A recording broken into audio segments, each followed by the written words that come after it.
कल्याण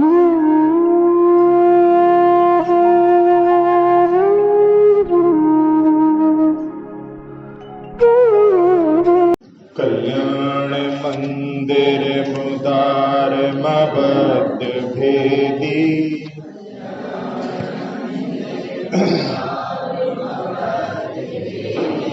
हिता भय प्रदमनिंदित मंघ्रि पद्मम्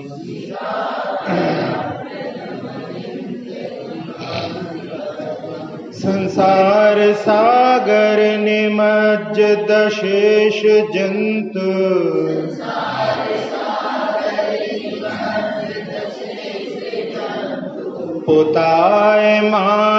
पुतायमानमभिनम्य जिनेश्वरस्य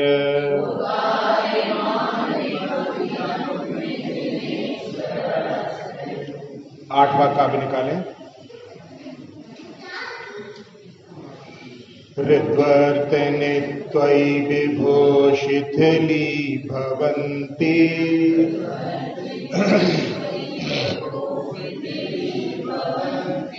जंतो क्षणेन निबिडापि कर्म बंधा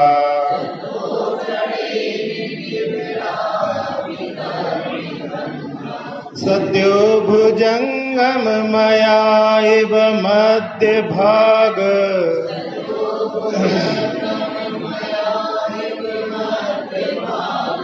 मभ्यागते वनशिखण्डिनि चन्दनस्य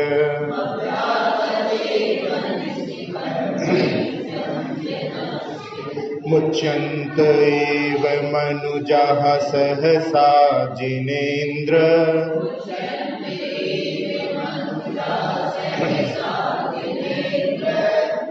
रुद्रैरुपद्रवशतैस्त्वयि वीक्षितेऽपि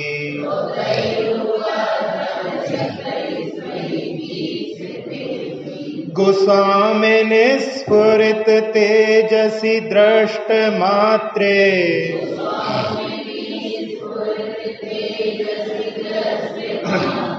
चौरैर्वाशु पशवः प्रपलायमानैः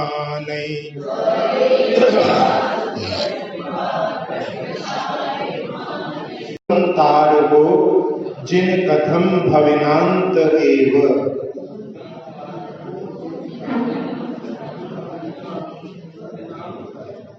त्वामुद्वहन्ति हृदयेन यदुत्तरन्तः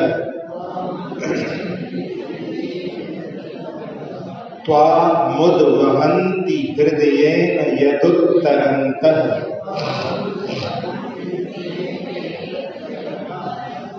यद्वा द्रतिस्तरति यज्जलमीशनून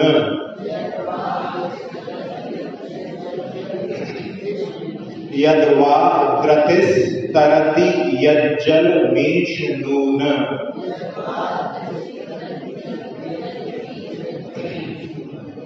मन्तर्गतस्य मरुतः सकिलानुभावः त्वन्तारको जिन कथम भविनांत एव त्वामुद्वहन्ति हृदयेन यदुत्तरन्तः यद्वा द्रतिस्तरति यज्जलमीशनून मन्तर्गतस्य मरुतः सकिलानुभावः त्वन्तारको जिन कथं भविनांत एव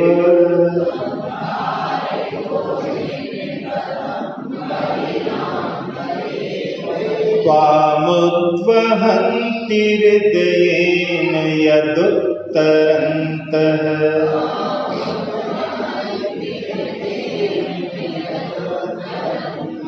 यद्वा द्रतिस्तरति यज्जलमीशनून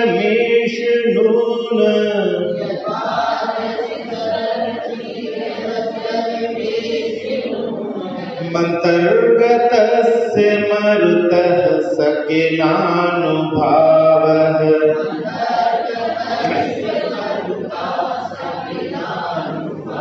कर्तारको जिन कथं भविनान्त एव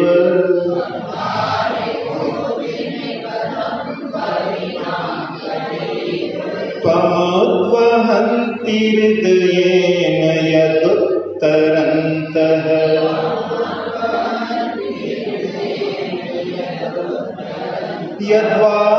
यद्वाद्रतिस्तरति यज्जलमेषु नून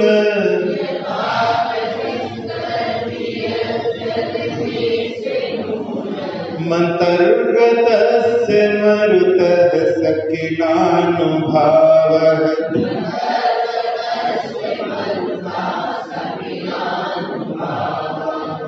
जिन भगवान का संबोधन जयति इति जिनः, जिन्होंने अंतरंग बहिरंग शत्रुओं पर विजय प्राप्त कर ली है, उनसे कह रहे हैं त्वं भविनाम तारकः कथम, आप भव्य जीवों के तारने वाले कैसे हो सकते हैं। भगवान से आचार्य महाराज स्तुति करते हुए ये ब्याज निंदा अलंकार है, इसमें निंदा जैसी लगती है लेकिन है नहीं, बाद में उसका समाधान हो जाता है। आप संसारी जीवों के तारने वाले कैसे हो सकते हैं। यत् उत्तरन्तः तेव हृदयेन त्वाम उर्वहन्ति, आचार्य महाराज कह रहे हैं कि वे संसारी जीव ही अपने हृदय में आपको धारण करके आपको ही तिरा देते हैं। कभी सुना है ऐसा कि भगवान की स्तुति में भक्त ये कह रहा हो कि भगवान आप हमको नहीं तिराते हैं, हम आपको ही अपने हृदय में रख करके आपको तिरा देते हैं। यद्वा अथवा ठीक ही है, उदाहरण के माध्यम से जो प्रश्न उठाया है उसका स्वयं समाधान करते हुए आचार्य महाराज कह रहे हैं धृति यत् जलम तरति सा एषः नूनम अंतर्गतस्य मरुतः अनुभावः। धृति होती है मशक। जैसे आप लोग आजकल के हिसाब से देख सकते हैं, ट्यूब जो होती है जिसमें लोग हवा भर करके तैरते हैं, पहले चमड़े की मशक होती थी जिसमें पानी भी भरते थे और हवा भी भरते थे। एक प्राणायाम होता है भस्त्रिका प्राणायाम। तो भस्त्रिका होती है लोहार की थोकनी, उसमें क्या करता है, वो ऊपर करता है हाथ को तो उसमें श्वास भर जाती है और जब उसको नीचे दबाता है तो उसमें श्वास अग्नि के लिए प्रज्वलित करने के लिए कार्य करती है। तो वो मशक भस्त्रिका जो होती है वो धृति, संस्कृत में उसका पर्यायवाची नाम धृति भी है। तो उदाहरण के माध्यम से आचार्य महाराज यहाँ पर कह रहे हैं कि जो मशक होती है वो जल में तैरती है, पानी भरा उसमें हवा भरी हुई है, वो जल में तैरती है जैसे ट्यूब तैरता है। तो कह रहे हैं कि सा एषा नूनम अंतर्गतस्य मरुतः अनुभाव, निश्चय से उसके भीतर जो हवा भरी है उसी का प्रभाव है कि वो जो है मशक पानी में तैर रही है। इसलिए भगवान हमने पहले कह तो दिया कि भगवान आप हमें कैसे पार करते हो, हम ही आपको अपने हृदय में रख करके आपको पार कर देते हैं। लेकिन उदाहरण के माध्यम से वो अपनी भूल को स्वीकार करते हुए कह रहे हैं कि जैसे मशक में भरी हुई हवा ही मशक को पार करती है, उसी प्रकार जो व्यक्ति, जो भक्त आपको अपने हृदय में धारण करता है, आप उसको संसार समुद्र से पार कर देते हैं। प्रश्नवाचक चिन्ह के कारण में वहां पर ऐसा लगता है कि निंदा हो रही है, लेकिन वो कहने का तरीका केवल ऐसा है कि जिसमें वो निंदा प्रतिभाषित होती है। ये भी एक अलंकार की छटा होती है। अर्थालंकार में ये ब्याज निंदा अलंकार कहलाता है। लगती निंदा जैसी है लेकिन है तो स्तुति ही। हाँ, स्तुति निंदा ब्याज निंदा, उसमें ब्याज छल के रूप में ऐसा लगता है। तो यहाँ भगवान का ही प्रभाव है कि जो संसार समुद्र से पार करने वाला होता है। निमित्त का प्रभाव कई रूप में अपन देखते हैं। सूर्य का उदय होता है, कमल खिल जाते हैं। जब चंद्रमा का उदय होता है तो रात में खिलने वाली कुमुदनी खिल जाती है। कोई अच्छी बात सुनाता है तो चेहरे पर हंसी आ जाती है, और किसी के दुख की बात सुनकर के चेहरा उतर जाता है, आंसू आ जाते हैं। तो ऐसा ही निमित्त का प्रभाव कि भगवान के द्वारा भी जो भगवान का सहारा लेता है उसके माध्यम से वो संसार समुद्र से पार हो जाता है। अब यहाँ पर जो प्रश्न किया गया था उस प्रश्न के माध्यम से यदि अपन देखें तो कई बार अहंकार में भी हम देव शास्त्र गुरु की अभिनय कर देते हैं। कई बार लोग कह देते हैं कि यदि मैंने नहीं किया होता तो ये मंदिर नहीं बनता। अहंकार के कारण यदि मैंने सपोर्ट नहीं किया होता तो जो है गुरुओं का, शास्त्रों का, सबके बारे में ऐसे ही अहंकार के भाव आ सकते हैं। और वो अहंकार के भाव जो होते हैं वो भक्त के भाव नहीं होते, क्योंकि भक्त के अंदर अहंकार नहीं होता। भक्त के अंदर तो विनय होती है। कहां तो कई बार लोग आपसी लड़ाइयों के कारण में अलग अलग मंदिर बना देते हैं। कई जगह ऐसे मंदिर हैं, एक जगह मामा का मंदिर है, बगल में भांजे का मंदिर है। मामा और भांजे में लड़ाई हो गई तो अलग अलग मंदिर। और एक जगह ऐसे भी ये लोग रहे हैं, आपने सुना होगा दिल्ली का वो मंदिर, कि पूरे मंदिर का निर्माण कर लिया और केवल सीढ़ियों का थोड़ा सा काम रह गया और मंदिर का काम बंद कर दिया। लोगों ने पूछा क्या हो गया, कि भैया मंदिर बनाने में अच्छे खजाने खाली हो जाते हैं, अब हमारी सामर्थ्य नहीं रही। तो आप कहें तो समाज से कहें हाँ यही चाहते हैं हम, पूरी समाज इसमें सहयोग करे। और सीढ़ियों को बनवाने का काम था केवल, तो मात्र जो कहना सही है, पैसों को जो है कलेक्ट करके, रुपयों की बात नहीं, पैसों को इकट्ठा करके और उस कार्य को संपादित कर दिया। उसके बाद में फिर जो है वो चुपचाप बैठ गए। लोगों ने भैया मंदिर पूरा बन गया है, आप पंचकल्याण करवाओ। तुमने कहा भाई समाज का मंदिर है, समाज पंचकल्याण करवाए। तब समझ में आया लोगों को कि इन्होंने समाज को सौंपने के लिए ये कार्य किया।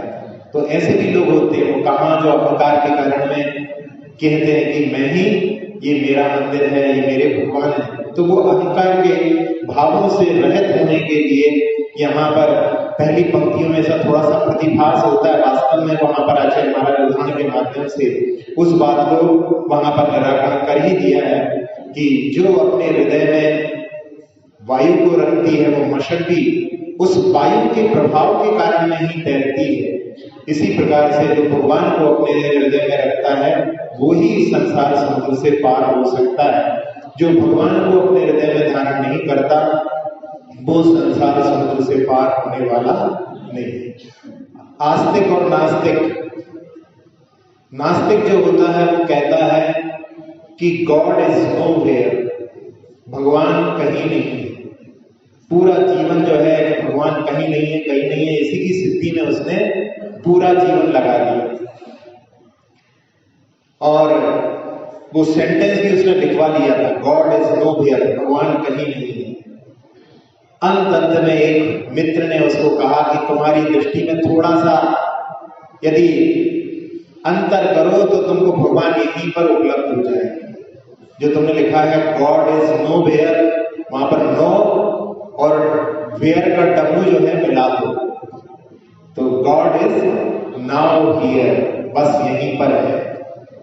भगवान आत्मा सभी जीवों के अंदर विद्यमान है। जब उसको ऐसा एहसास हुआ तो उसका जीवन जो पूरे जीवन भर नास्तिकता के प्रचार में लगा था, आखिरी में बड़ा पछताता है, रोता है, लेकिन फिर भी अंत भलासो सब भला। तो ऐसी स्थिति होती है। तो भक्त के लिए यहाँ पर दिशा प्रदान करने के लिए इस काव्य में आचार्य महाराज ने कितने अच्छे भावों से कि कभी भी जो अहंकार के भाव होते हैं वो हमें संसार में ही रोकने वाले होते हैं। हमारे समर्पण के भाव ही हमें संसार से पार करने वाले होते हैं। ऐसे भावों के साथ में इस 10वें काव्य में स्तुति की गई। स्तोत्र ये निराला सब दुख को हरने वाला, कल्याण का है मंदिर, प्रभु गुण की है ये माला।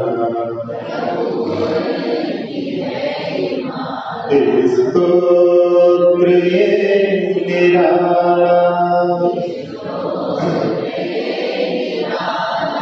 तारक हो कैसे जग के,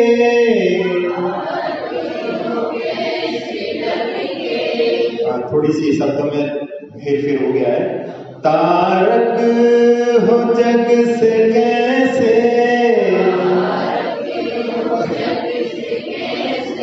जीवों के आप जिनवर, रख आपको हृदय में, वो ही तेरा सागर, पानी में मशक तैरे, निश्चित ही वायु द्वारा,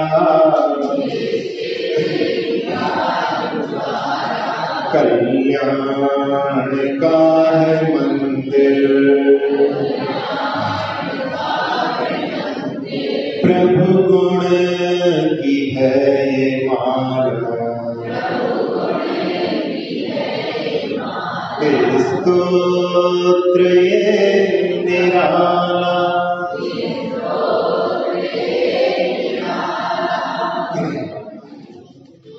यहाँ पर जो हृदय में रखने वाली बात कही है, मुक्ति के लिए रत्नत्रय के लिए बताया है।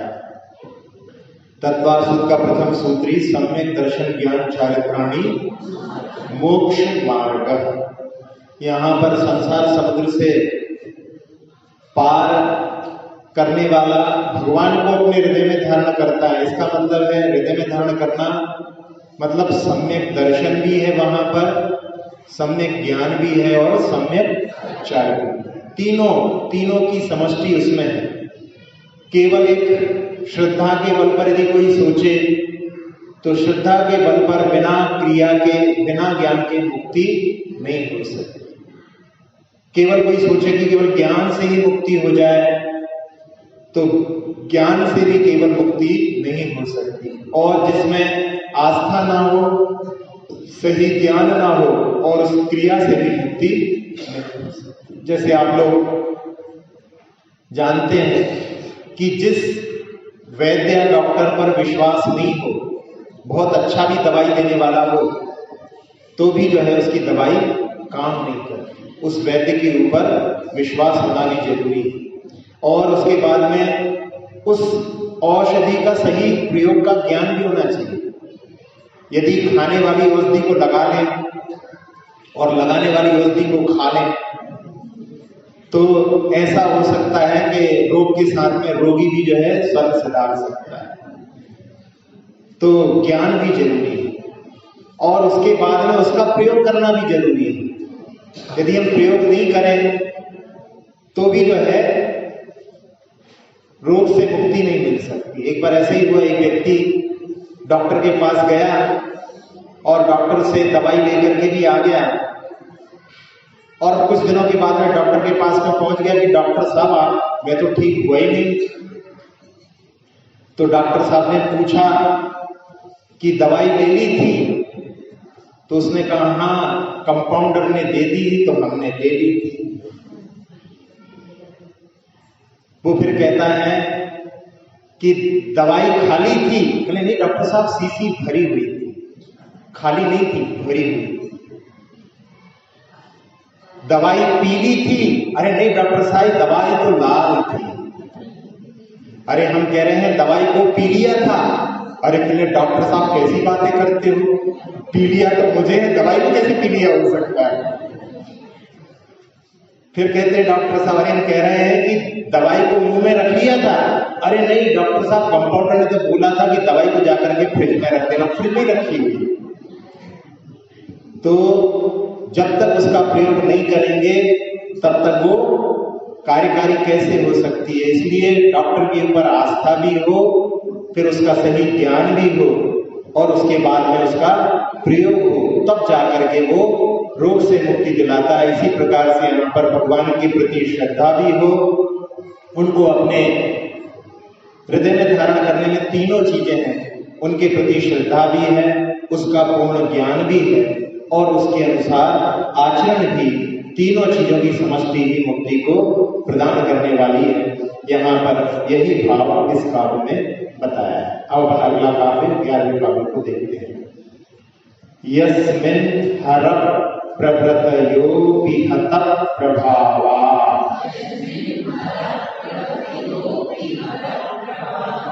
हाँ, आप ये स्वराघात की प्रक्रिया को समझ गए हैं। जहां कहीं भी छोटा आ हो, छोटी ई हो, छोटा ऊ हो और सामने संयुक्त अक्षर हो। संयुक्त अक्षर में प्रास समझ में आ रहा है आपको, छत्र क्या तो होते ही है। क्या भी आधा का या और उसके पीछे बड़ा, ये मिलकर के क्या बना है? व्यय। आधा वा या, इसमें दो व्यंजनों के बीच में कोई भी स्वर नहीं है। यदि वो सामने आते हैं और उसके पहले छोटा आ, छोटी ई, छोटा ऊ हो तो उसमें अपने को मिला करके पढ़ना रहता है। तो यहाँ पर भी 2 बार एक लाइन में आ रहा है, अगली लाइन में भी आने वाला है। यस्मिन् हर प्रभृतयो विहत प्रभावा।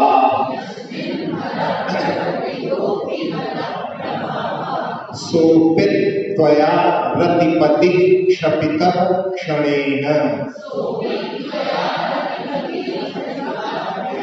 हाँ, इसमें भी देखो सोपी में पी छोटी है, इसलिए इसमें भी अपने को स्वराघात यानी आधा ता को पी में भी मिला देंगे और बाद में फिर पुनः पढ़ेंगे।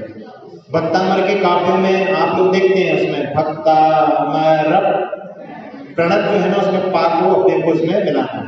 फिर इसी पे सुर गुरु प्रतिमोपि बुद्धिया, इसी प्रकार से पहली लाइन में आता है भक्तामर प्रणत मौलि मणि प्रभाणा।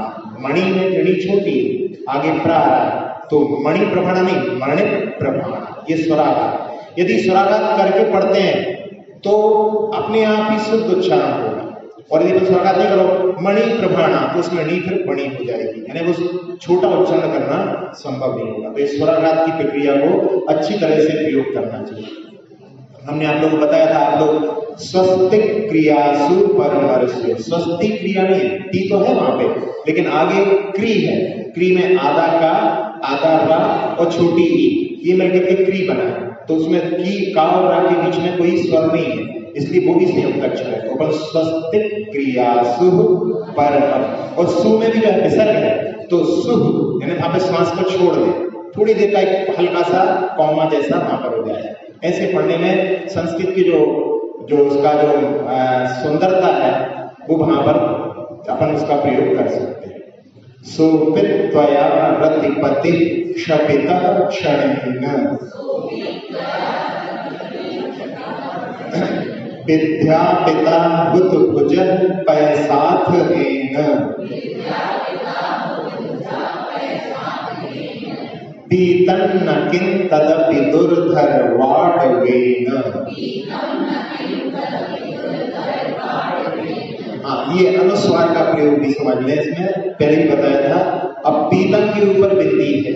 अपन लोग बचपन से माँ माँ बोलते आए हैं तो अपन पीतम बोलेंगे, लेकिन यहाँ पर ना अक्षर सामने आ रहा है, तो ना अक्षर सामने देखते हुए पीतम ना बोल करके पीतम न किं, 2 बार ना बोलना। देखो इसमें सरलता भी है। अपनी जिह्वा से अपने को ना कब बोलते हैं, जब अपन उसका उच्चारण जो दांत से लग करते हैं। दांत में जाकर के जीभ लगती है तब नाक का उच्चारण होता है, और माँ का उच्चारण होता है होठों से। तो एक बार क्या करना पड़ेगा अपने को, होठ से उच्चारण करके और फिर दांत से उच्चारण करना पड़ेगा, तो ज्यादा प्रयास लगेगा। और यदि अपन 2 बार केवल दांत से उच्चारण करें, पीतन न किम, जैसे इसमें आता है तुभ्यं नमः त्रिभुवनार्ति हराय, उसमें तुभ्यं नहीं, माँ की जगह पे आगे ना आ रही है, तो वहां पर चारों लाइन में तुभ्यं नमः त्रिभुवनार्ति हराय, तुभ्यं नमः क्षितितलामल भूषणाय, तुभ्यं नमः त्रिजगता परमेश्वराय, तुभ्यं नमो जिन भवोदधि शोषणाय।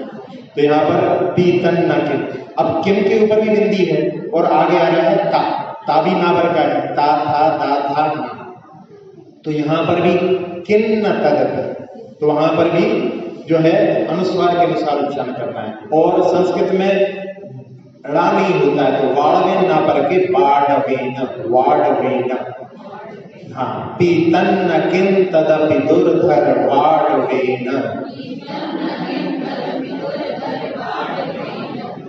यस्मिन् हर प्रभृतयोऽपि हत प्रभावा,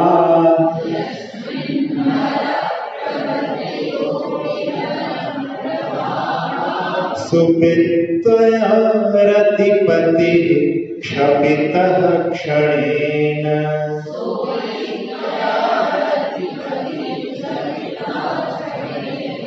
विद्यापिता हुत भुजः पैसाथ हेन,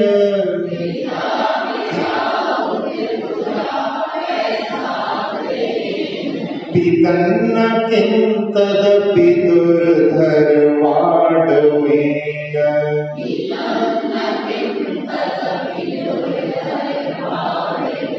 यस्मिन् हर प्रभृतयोऽपि हत प्रभावा,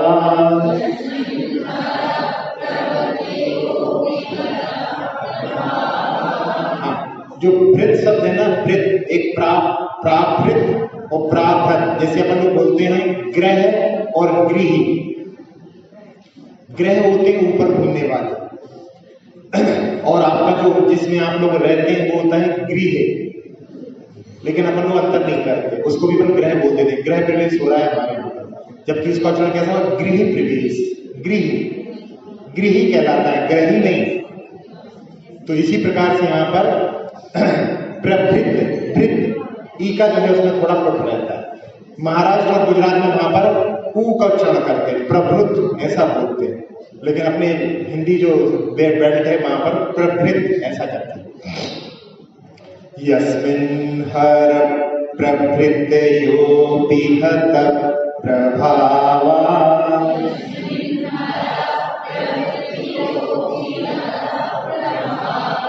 सुवित्वया रतिपतिः क्षपितः क्षणेन,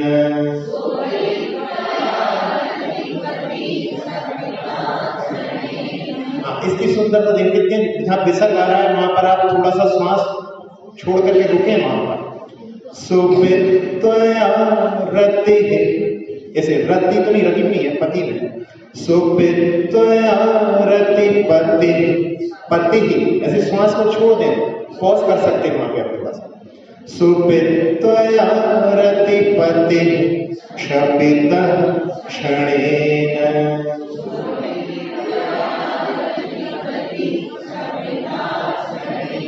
क्षपिता नहीं, क्षपितः, क्षपिता और क्षपितः अंतर समझ आ रहा है।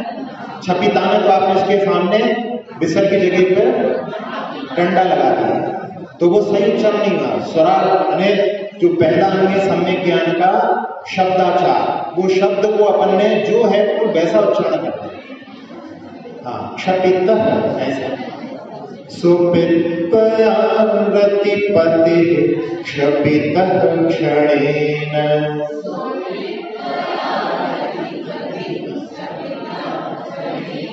विद्यापिता हुत भुजः पैसाथ हेन,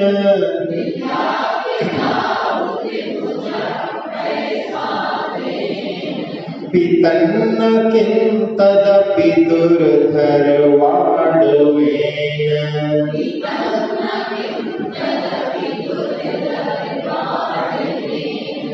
इस 11वें काव्य में आचार्य महाराज कह रहे हैं, यस्मिन यानी जिसके विषय में, हर प्रवृत्तियां भी, हर को आदि लेकर के अन्य देवता जो है, हत प्रभावा यानी सब लोग जो है प्रभाव रहित हो गए। सा रतिपति अपि त्वया क्षणेन क्षपिता, वह कामदेव रति का पति आपने क्षण भर में ही उसको नष्ट कर दिया।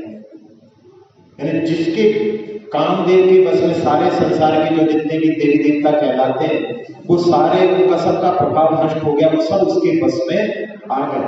लेकिन आपने उस रतिपति को क्षण भर में नष्ट कर दिया। अर्थ अब उदाहरण दे रहे हैं आचार्य महाराज, हर काव्य में उदाहरण के माध्यम से समझाते हैं। एन पैसा हुतभुजा विद्यापता, पयस शब्द जो है जल के लिए आता है, तो जिस जल के द्वारा हुतभुज ये अग्नि का पर्यायवाची है, अग्नि को विद्यापिता ने बुझाया गया है। यानी जिस जल ने अग्नि को बुझाया है, तद अपि दुर्धर बाड़वेन किम ना पीतम, जो बड़वानल होता है समुद्र के नीचे जो आग होती है, जो ऑयल के माध्यम से जलती है, तो वो जल को भी सुखा देती है। बरसात होती है, जब बरसात होती है तो दावानल जंगल की आग तो बुझ जाती है, लेकिन बड़वानल उस पानी से भी नहीं बुझती, बड़वानल और पानी से भड़क जाती है। तो यहाँ पर कह रहे हैं कि जिस पानी ने सारी अग्नियों को बुझा दिया है, क्या वो पानी भी बड़वानल के द्वारा क्या नहीं पी लिया गया है? यानी बड़वानल भी उस पानी को सोख लेती है, उस पानी को भी नष्ट कर देती है। तो जिस पानी से सारी अग्नि बुझती है, उस पानी को भी नष्ट करने वाली जो अग्नि है वो कितनी पावरफुल होगी। तो यहाँ पर 3 चीजें हो गई, एक सारी अग्नियां हैं, बीच में पानी है, और पानी के बाद में बड़वानल। तो सारी अग्नियों को पानी बुझा रहा है और उस पानी को भी नष्ट करने वाली बड़वानल है। इसी प्रकार से जिस काम में सबको जीता है, उस काम को आपने जीता है, तो आप कितने शक्तिशाली होंगे, इस बात को बताने के लिए इस 11वें काव्य में कहा है कि जिसके विषय में सारे देवी देवता जो हैं, जिनका कि प्रभाव नष्ट हो गया है, ऐसे रतिपति को भी आपने क्षण भर में नष्ट कर दिया। और उदाहरण देते हुए कि जिस जल से समस्त अग्नियों को बुझाया जाता है, क्या वो जल भी बड़वानल के द्वारा नहीं पी लिया गया? अर्थात अवश्य ही पी लिया गया। इस प्रकार से भगवान का जो प्रभाव है काम के ऊपर, और उस काम ने पूरे संसार पर विजय प्राप्त की है, तो भगवान सर्वशक्तिशाली है। इसीलिए ऐसे शक्तिशाली काम को जिसने पूरे जगत पर राज्य कर रखा है, उस पर ही विजय प्राप्त की। अब यहाँ अन्य देवी देवताओं के बारे में कि सभी जो है कामदेव के द्वारा हारे गए हैं।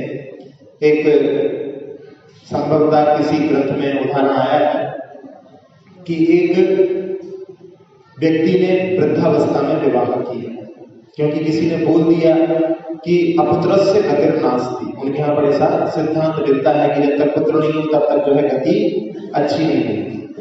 तो उसने जो है वृद्धावस्था में एक विधवा से विवाह किया और एक कन्या उत्पन्न हुई। अब उनको तीर्थ यात्रा भी करना थी, तो उन्होंने सोचा कि इस कन्या को कहाँ पर हम छोड़ करके जाएं, क्योंकि रास्ते में निराकृत होकर के तीर्थ यात्रा कर सकेंगे तभी। तो उन्होंने अपने सारे देवी देवताओं के बारे में विचार किया, तो सब पर विश्वास नहीं किया, क्योंकि सब उसके डर था कि अपनी कन्या को वो अपने स्वीकार कर लेंगे, अपनी कन्या सुरक्षित इनके पास नहीं रह पाए। फिर बाद में उन्होंने सोच करके विचार करके कि यमराज एक ऐसा है जो किसी से भेदभाव नहीं करता है, उसको अपन दे करके जाते हैं। तो उन्होंने इसको यमराज को कन्या सौंपी और चले गए। अब वो यमराज भी जो है इस कन्या पर मोहित हो गए, और इतना मोहित हो गया कि उसको और कोई ना ले ले, इसलिए उसको अपने ही उदर में उसको छिपा करके रखता।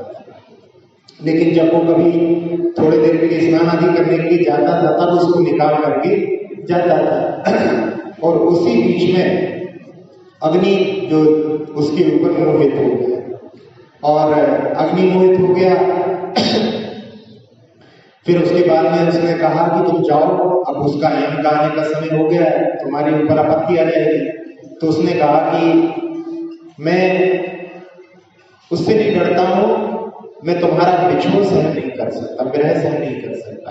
तो वो कहती कि तुम मुझे इतना चाहते हो, तो वो कन्या जो रहती है वो अग्नि को अपने उदर में रख लेती है और यम जो है उसको अपने उदर में रख लेता है।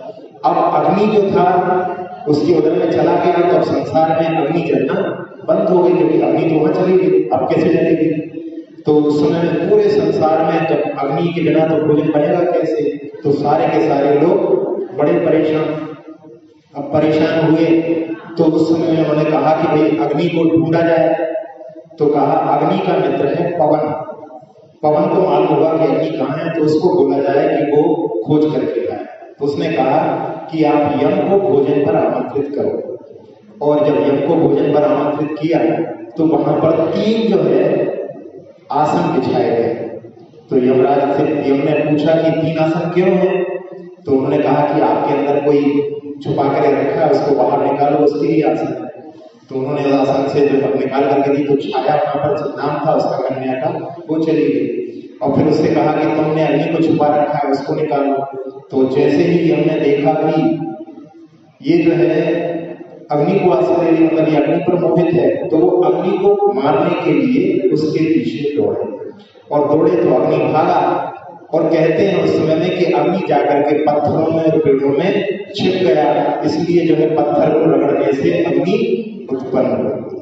तो यहाँ पर तो अपने को इस कथानक के हिसाब से केवल ये लेना है कि वहां पर वो अपने देवता के ऊपर भी विश्वास नहीं करते, वो जानते हैं कि हमारे देवता भी कामदेव के वशीभूत हैं। इसीलिए यहाँ पर कहा गया है कि जिसके विषय में यानी रतिपति कामदेव के विषय में सारे संसार के देवी देवता हार चुके हैं, उस कामदेव को भी आपने क्षण भर में जीत लिया। इसलिए और धर्म के माध्यम से कि जिस जल में अग्नियों को बुझाया है उस जल को भी बड़वानल क्या नहीं पी लेता, अर्थात बड़वानल सर्वशक्तिशाली है। इसी प्रकार से भगवान आप भी सर्वशक्तिशाली हैं। जिस काम ने सारे संसार को जीत लिया है उस काम पर आपने भी विजय प्राप्त कर ली। तो एक भारतीय संस्कृति में जो सील का महत्व होता है वो इस काव्य के माध्यम से बताया गया। पहले के समय में कितना अंतर था, आजकल कैसी स्थिति हो गई है। एक बार कहीं पढ़ा था, सुनने में आया था कि पहले के समय में भोजन जो है घर के लोग बनाते थे और बाहर के लोग नृत्य करने आते थे। और अब क्या हो गया है, भोजन बनाने वाले बाहर से बुलाए जाते हैं और घर के लोग बाहर नृत्य करते हैं। पहले के समय में जिस समय में जो राम सीता लक्ष्मण का जमाना था, उस समय में जो वाल्मीकि रामायण है उसमें एक काव्य आता है। जब राम पूछते हैं लक्ष्मण से कि ये आभूषण तुमने देखे हैं क्या, तो उस समय में लक्ष्मण कहते हैं नाहम जानामी केयूरे, यानी मैं केयूर जो बगल में पहना जाता है, नाहम जानामी केयूरे नाहम जानामी कुंडले, कुंडल भी कभी नहीं देखे हमने और केयूर भी नहीं देखा।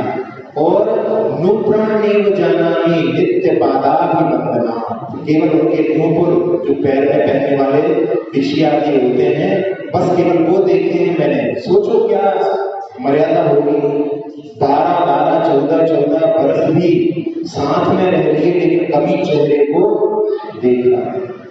इसीलिए जो है जो मंदोदरी भी बोलती है, धन्य राम तुम्हारे माता, धन्य तुम्हारे पिता और धन्य तुम्हारा कुल की पर लाराना पश्य की, पर लारा को देखते रहे। तो ऐसे जो एक समय था, अब आजकल कितना परिवर्तन आ गया है ये इसके माध्यम से अपन समझ सकते हैं। एक जो विख्यात लेखक हुए हैं जॉर्ज बर्नार्ड शॉ, वो आयरलैंड के थे और बहुत अच्छी रचनाएं करते थे, उनके बहुत सारे फैंस भी थे और ये खास बात उनकी जैन धर्म से जुड़ी हुई है कि उन्होंने जैन धर्म को पढ़ करके और मांसाहार का त्याग कर दिया, और वो अपनी जहां भी पार्टी में जाते थे जहां पर मांसाहार होता था वहां पर नहीं खाते थे।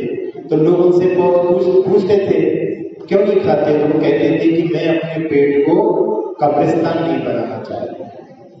और एक बार जब जवाहरलाल नेहरू गए वहां पर प्राइम मिनिस्टर के रूप में, तो उस समय उनसे मिले, तो उन्होंने कहा, जब जवाहरलाल नेहरू पहुंचे उनके पास में, कि आइए आइए, आप उस धरा से आए हैं जहां पर महावीर ने जन्म लिया है और जहां पर गांधी जी ने जन्म लिया है। तो बड़ा जैन धर्म के प्रति उनका विश्वास था। उन्होंने लिखा भी, इफ देयर इज रीबर्थ, यदि पुनर्जन्म है तो I would like to be born in Jain family, मैं अगला जन्म जैन फैमिली में जाऊंगा। ऐसे जो है जाल बर्नार्ड शॉ बहुत अच्छा लिखते थे, लेकिन चेहरे से जो है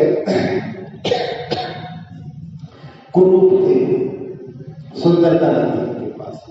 लेकिन फिर भी उनको पढ़ते पढ़ते एक उनके ऊपर मोहित हो गई, और मोहित होने के बाद में उनके प्रति उन्होंने प्रणय निवेदन कर दिया। उसमें उसने कहा कि यदि अपना संयोग हो जाए तो आपकी जैसी बुद्धिमत्ता और मेरी जैसी खूबसूरती मिलकर के एक अच्छे प्रतिफल के रूप में उत्पन्न हो। तो उस समय में वो बाल ब्रह्मचारी थे, उन्होंने विवाह नहीं किया था, और उन्होंने उस समय में कहा कि उल्टा भी हो सकता है, उल्टा भी हो सकता है। संतान के लिए तुम बोल रही हो कि मेरे जैसी समझदार और तुम्हारे जैसी सुंदर हो, कोई जरूरी नहीं है। उल्टा भी ऐसा हो सकता है कि वो मेरे जैसी बदसूरत और तुम्हारे जैसी बेवकूफ हो गई, तो फिर उसका जीना मुश्किल हो जाएगा। तो ऐसे शब्दों के माध्यम से उन्होंने अपने शील की रक्षा की थी। ऐसे ही एक जो आजकल के बड़े स्टार पुराने समय में रहे हैं, उनकी मां के बारे में, तेजी बच्चन, डॉक्टर हरिवंश राय बच्चन की वो पत्नी, और बहुत सुंदर थी वो। तो उस समय में एक प्रकाशक उनके ऊपर मोहित हो गया। ये कवि थे हरिवंश राय बच्चन, तो उनकी किताबें वगैरह छपती थी, प्रकाशक जो है उन पर मोहित हो गया। अब ये पीएचडी करने के लिए इंग्लैंड गए हुए थे, और वो इनके घर के चक्कर काटने लगा। इन्होंने उससे बचने के लिए उसके घर में भी बता दिया, उसकी पत्नी को भी बता दिया, फिर भी वो नहीं माना। तो इन्होंने अपने किसी रिश्तेदार को अपने घर में रोक लिया कि कम से कम इस बहाने से तो ये नहीं आएगा। एक बार उसके रिश्तेदार की कोई सगी संबंधी की कोई तबीयत खराब थी, तो उसको जाना पड़ा, और वो व्यक्ति वहां पर पहुंचे, और उन्होंने उनकी पत्नी को हाथ पकड़ करके गाड़ी में बिठा करके और इलाहाबाद के गंगा के घाट के ऊपर ले गया, और वहां पर पिस्तौल निकाल करके और बोलने लगा कि तुम मेरी बात को स्वीकार करती हो कि नहीं, तो मैं आज तुमको भी मार दूंगा और अपने आप को भी मार दूंगा।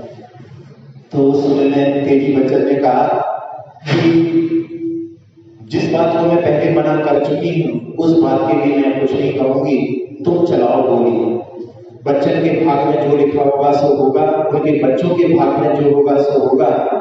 और उस समय में उस व्यक्ति ने गोली चलाई, लेकिन वो जानबूझ करके उसने गोली मारने का उसका इरादा तो था, लेकिन डराने का भाव था, और वो वहां पर सिर लटका करके खड़ा हो गया, और वहां से वो बच करके। तो उस समय में उन्होंने अपने शील की रक्षा के लिए किस प्रकार से कार्य किया, ये भी एक जो है इस काव्य के साथ में देख सकते हैं। तो भारतीय संस्कृति में शील का कितना महत्व है, ये अपन इस काव्य के साथ में समझ सकते हैं।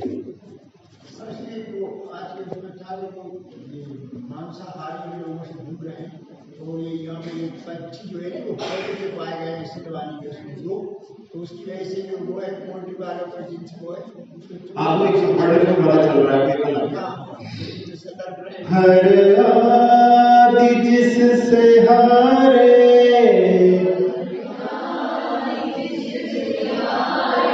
जीता है क्षण में जिनवर, उस काम देव को तुम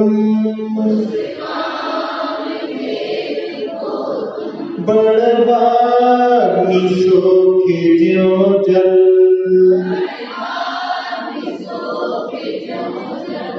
जिस जल ने है बुझाई, जग की अशेष ज्वाला,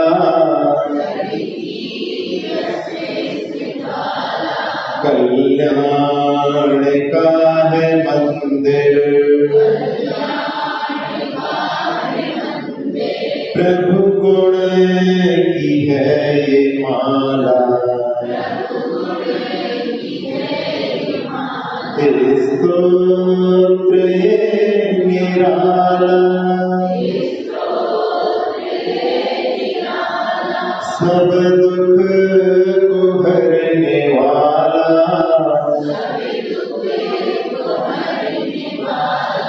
कल्याण का है मंदिर, प्रभु गुण की है ये माला, तेरे स्तोत्र ये निराला। इसमें आवाज ऐसी आती है स्तोत्र, स्तोत्र क्या बोलते हैं? त्रा पहले नहीं है, त्रा बाद में है। स्तोत्र, स्तोत्र ये निराला। चलिए दोनों आप लोग एक बार फिर से पाठ कर लेते हैं। तुम तार को जिन कथम भविनांत एव,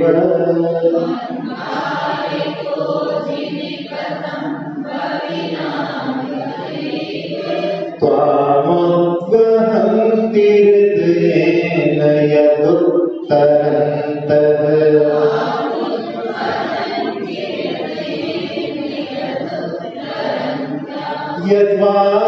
यद्वाद्रतस्तरति अज्जलमेषून्,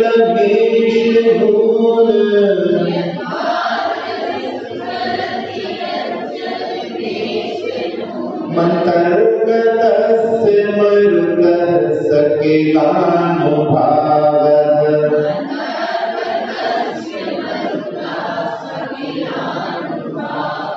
यस्मिन् हर प्रकृतियोऽपि हत प्रभावात्,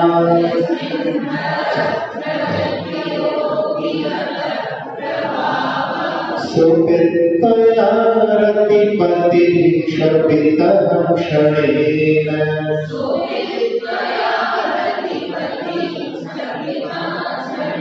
विद्यापिता हुतभुजः पैसाथेन,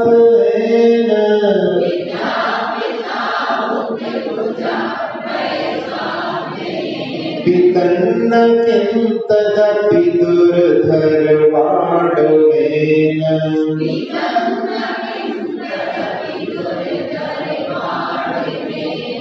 अक्षर पद मात्रा से दूषित वचन महीन रहे, और प्रमाद कषाय के वश में सम्यक अर्थ विलीन किए। जिन वाणी माता मेरी सब त्रुटियों को क्षमा करें, दे आशीष शीघ्र हम सबको केवल नती रमा मिले। प्राप्त हमें हो बोधि समाधि परिणामों की शुद्धि हो, निज आत्म उपलब्ध हमें हो, शाश्वत सुख की सिद्धि हो। चिंतित वस्तु दात्री माता चिंतामणि उपमा भाति, करुण वंदना पूर्ण विनय से चरण रखूं मैं ये पाती। कर दिन वाणी स्तुति तन की ममता तार, महामंत्र का जाप अब सभी जपे नव बार।